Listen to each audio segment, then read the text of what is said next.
ಹೀಗೆ ಓಂ ನಮಃ ಶಿವಾಯ, ಶಿವ ಶಿವ ಶಂಭೋ ಶಂಕರ, ಹರ ಹರ ಮಹಾದೇವ ಅಂತ ಶಿವನಾಮ ಸ್ಮರಣೆ ಮಾಡುತ್ತಾ ಸಾವಿರಾರು ಭಕ್ತರು ರಥವನ್ನ ಎಳೆಯುತ್ತಿರೋದು ಚಿಕ್ಕಬಳ್ಳಾಪುರ ಜಿಲ್ಲೆ ಶಿಡ್ಲಘಟ್ಟ ತಾಲೂಕಿನ ಪುರಾಣ ಪ್ರಸಿದ್ಧ ರಾಮಲಿಂಗೇಶ್ವರ ದೇವಾಲಯದ ಆವರಣದಲ್ಲಿ.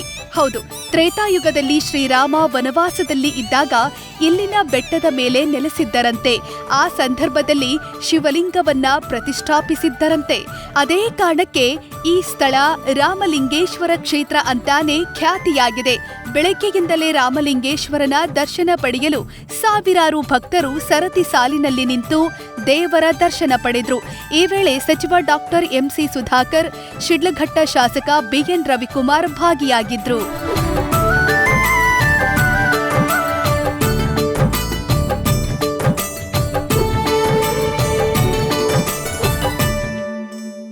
ಶ್ರೀ ರಾಮಲಿಂಗೇಶ್ವರ ಬೆಟ್ಟದ ಒಂದು ಇತಿಹಾಸ ನಾವು ನೋಡಿದಾಗ, ಈ ಒಂದು ಬೆಟ್ಟದ ಇತಿಹಾಸ ತ್ರೇತಾಯುಗದಲ್ಲಿ ಶ್ರೀರಾಮಚಂದ್ರನು ಲಕ್ಷ್ಮಣ ಸೀತೆ ವಾಸ ಮಾಡಿರ್ತಕ್ಕಂಥ ಈ ಒಂದು ಪುಣ್ಯಕ್ಷೇತ್ರ.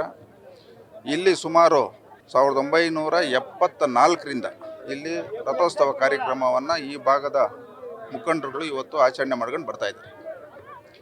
ಇದು 3ನೇ ವರ್ಷ. ನಾನು ಈ ಕ್ಷೇತ್ರದ ಶಾಸಕನಾದ ಮೇಲೆ ಇವತ್ತು 3ನೇ ರಥೋತ್ಸವಕ್ಕೆ ನಾನು ಇಲ್ಲಿ ಭಾಗವಹಿಸಿದ್ದೀನಿ. ಇವತ್ತು ನಮ್ಮ ಜಿಲ್ಲಾ ಉಸ್ತುವಾರಿ ಸಚಿವರು ಸಹ ಈ ರಥೋತ್ಸವ ಕಾರ್ಯಕ್ರಮದಲ್ಲಿ ಭಾಗವಹಿಸಿದರು.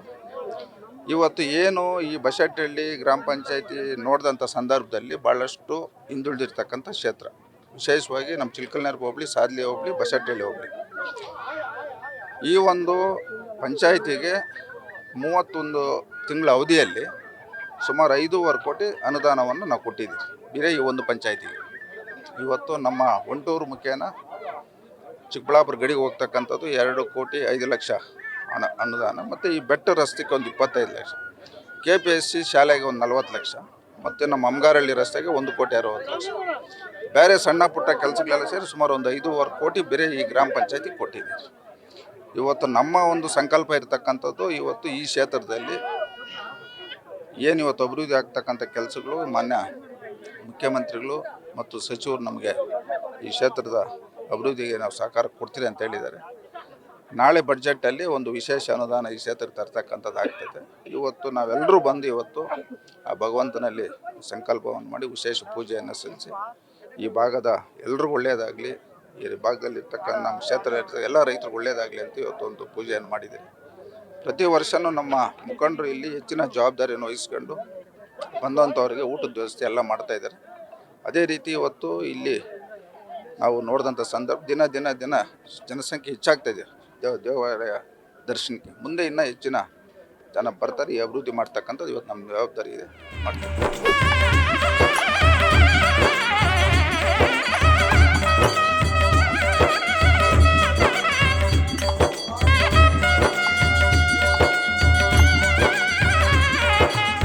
ಇವತ್ತು ಇತಿಹಾಸ ಪ್ರಸಿದ್ಧ ನಲ್ರಾಳಲ್ಲಿ ಶ್ರೀ ರಾಮಲಿಂಗೇಶ್ವರ ದೇವಸ್ಥಾನದ ಜಾತ್ರೆಯ ಪ್ರಯುಕ್ತ ಇವತ್ತು ಇಲ್ಲಿ ಬರುವಂಥದ್ದಾಗಿದೆ.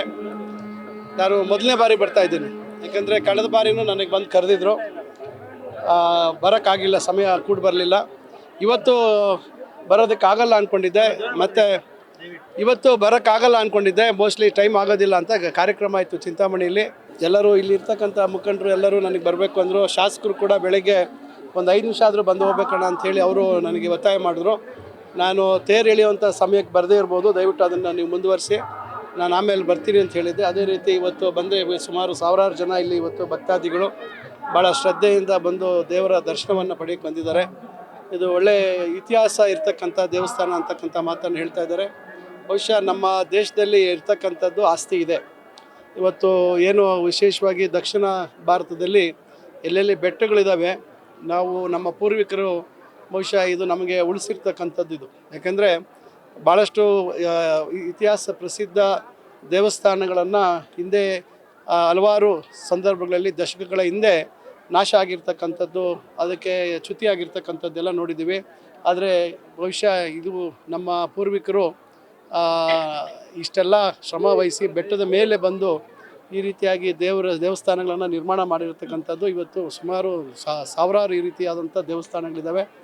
ಎಲ್ಲೆಲ್ಲಿ ಬೆಟ್ಟ ನೋಡ್ತೀವಿ, ಕೋಟೆ ಕಟ್ಟಿದ್ದಾರೆ, ದೇವಸ್ಥಾನಗಳು ಎಲ್ಲೋ ಒಂದು ಕಡೆ ಒಂದು ಸಣ್ಣ ದೇವಸ್ಥಾನ.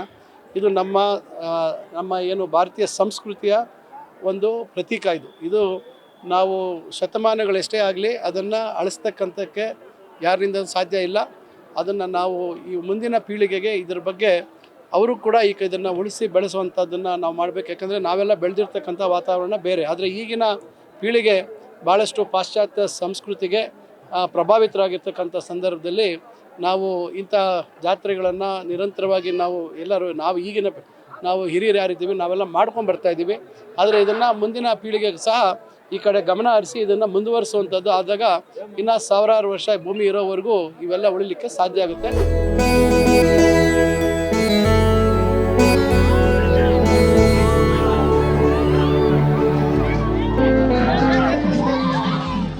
ಇನ್ನು ರಾಮಲಿಂಗೇಶ್ವರ ದೇವಾಲಯದ ಆವರಣದಲ್ಲಿ ಇಂದು ಮಧ್ಯಾಹ್ನ 1:30 ಸಮಯದಲ್ಲಿ ಧಾರ್ಮಿಕ ವಿಧಿವಿಧಾನಗಳನ್ನು ನೆರವೇರಿಸಿ ನಂತರ ರಥದಲ್ಲಿ ಪರಶಿವನ ಪ್ರತಿಮೆಯನ್ನ ಪ್ರತಿಷ್ಠಾಪಿಸಿ ಬ್ರಹ್ಮ ರಥೋತ್ಸವಕ್ಕೆ ಚಾಲನೆ ಕೊಡಲಾಯಿತು. ಸಾವಿರಾರು ಭಕ್ತರು ಶಿವನಾಮ ಸ್ಮರಣೆ ಮಾಡುತ್ತಾ ರಥವನ್ನ ಎಳೆದು ತಮ್ಮ ಹರಕೆ ತೀರಿಸಿದ್ರು. ಇನ್ನು ಇದೇ ವೇಳೆ ಹಲವಾರು ಭಕ್ತರು ಹಾಗೂ ಸಮಾಜ ಸೇವಕರು ರಥೋತ್ಸವಕ್ಕೆ ಆಗಮಿಸಿ ಭಕ್ತರಿಗೆ ಪ್ರಸಾದ ಹಾಗೂ ಊಟದ ವ್ಯವಸ್ಥೆ ಮಾಡಿದರು.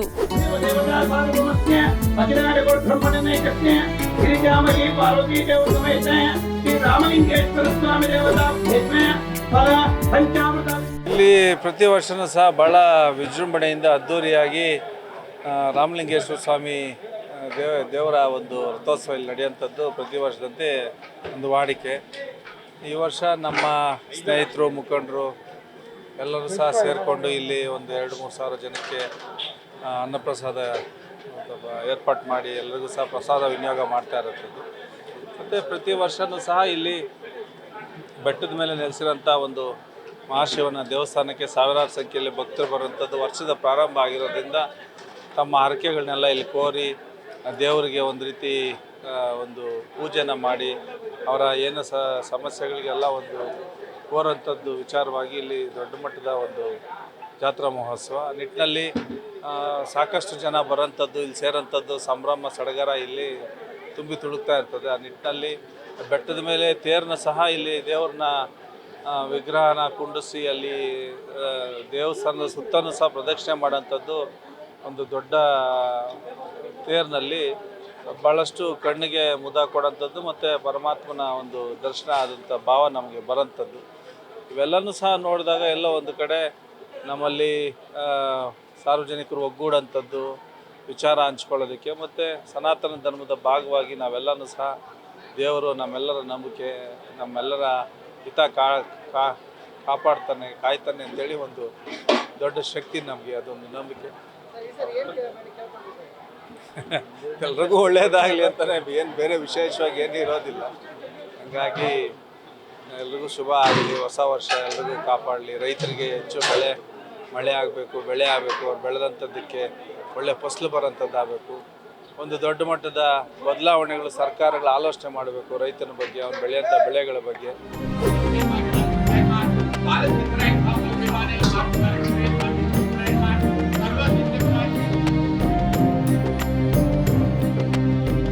ಇಲ್ಲಿ ನಮ್ಮ ಬಸವನಹಳ್ಳಿ ಹೋಬಳಿ ಬಸವನಹಳ್ಳಿ ಪಂಚಾಯಿತಿಯ ನಗರದಲ್ಲಿ ಇವತ್ತು ರಾಮಲಿಂಗೇಶ್ವರ ಬೆಟ್ಟದಲ್ಲಿ ರಾಮಲಿಂಗೇಶ್ವರ ಸ್ವಾಮಿಯ ಬ್ರಹ್ಮರಥೋತ್ಸವ ಬಹಳ ಅದ್ದೂರಿಯಾಗಿ ವರ್ಷ ಪ್ರತಿನಿಧಿಯಂತೆ ಬಹಳ ಅದ್ದೂರಿಯಾಗಿ ಬ್ರಹ್ಮರಥೋತ್ಸವ ನಡೀತಾ ಇದೆ. ಈ ಬ್ರಹ್ಮರಥೋತ್ಸವದಲ್ಲಿ ಸುಮಾರು 10 ವರ್ಷಗಳಿಂದ ನಾನು ಭಾಗಿಯಾಗ್ತಾ ಇದ್ದೀನಿ.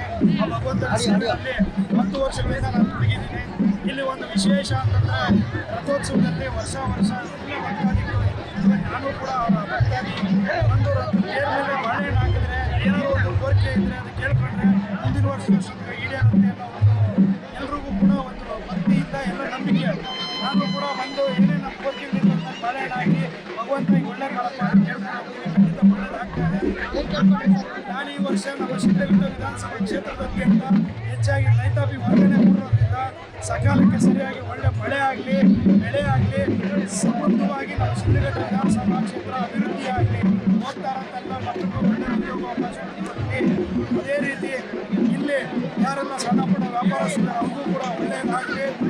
ಒಟ್ಟಾರೆ ಆರ್ಥಿಕವಾಗಿ ಎಲ್ಲ ಜನಾಂಗದವರು ಶಿಡ್ಲಘಟ್ಟ ವಿಧಾನಸಭಾ ಕ್ಷೇತ್ರದ ಜನಾಂಗಕ್ಕೂ ಭಗವಂತ ಒಳ್ಳೆಯದು ಮಾಡಿ ರಾಮಲಿಂಗೇಶ್ವರ ಸ್ವಾಮಿ ಅಂತ ಕೇಳ್ಕೊಂಡಿದ್ದೀನಿ. ಅದೇ ರೀತಿ ವರ್ಷ ಇಲ್ಲೇನಾಗುತ್ತೆ ಆ ರಾಮಲಿಂಗೇಶ್ವರ ಸ್ವಾಮಿಯ ಭಕ್ತಿಯಿಂದ ಉಪವಾಸ ಬಂದು ಪೂಜೆ ಸಲ್ಲಿಸಿ ಎಲ್ಲ ಮಹಿಳೆಯರಿರ್ಬೋದು ಪುರುಷರಿರ್ಬೋದು ಎಲ್ಲ ಯುವ ಜನಾಂಗ ಇರ್ಬೋದು ಎಲ್ಲರೂ ಅಷ್ಟು ಜನ ಉಪವಾಸದಿಂದ ಬಂದು ಭಗವಂತನಿಗೆ ಪೂಜೆ ಸಲ್ಲಿಸಿ ನಂತರ ತೇರಾದ್ಮೇಲೆ ಊಟ ಮಾಡೋದು ಪ್ರಸಾದ ಮಾಡೋದು ಪದ್ಧತಿ. ಹಾಗಾಗಿ ಎಲ್ಲ ಹಚ್ಕೊಂಡು ಮನೆಗೆ ಹೋಗೋದು ಬೇಡ ಅಂತ ತೀರ್ಮಾನ ಮಾಡಿ 10 ವರ್ಷದಿಂದ ಇವತ್ತು ನಾವು 3,000 ಜನಕ್ಕೆ ವಿಶೇಷವಾಗಿ ಸ್ವೀಟ್ ಪೊಂಗಲ್ಲು, ಪಲಾವು ಮತ್ತು ಮೊಸರು ಬಜ್ಜಿ ವ್ಯವಸ್ಥೆ ಮಾಡಿದ್ದೀವಿ. ವ್ಯವಸ್ಥೆ ಕುಡಿಯೋ ನೀರಿಗೆ ಬಾಟ್ಲು ಎಲ್ಲ ವ್ಯವಸ್ಥೆಗಳಾಗಿದೆ. ಎಲ್ಲ ಬಣ್ಣದ ಭಕ್ತರಿಗೆಲ್ಲ ಬಟ್ಟೆ ತಗೊಂಡು ತಿಂದು ಆ ಭಗವಂತನ ಪೂಜೆ ಸಲ್ಲಿಸಿ ಎಲ್ಲರೂ ಖುಷಿಯಿಂದ ಹೋಗ್ತಾ ಇದ್ದಾರೆ. ನನಗೆ ಭಾಳ ಸಂತೋಷ ಆಗ್ತಾ ಇದೆ.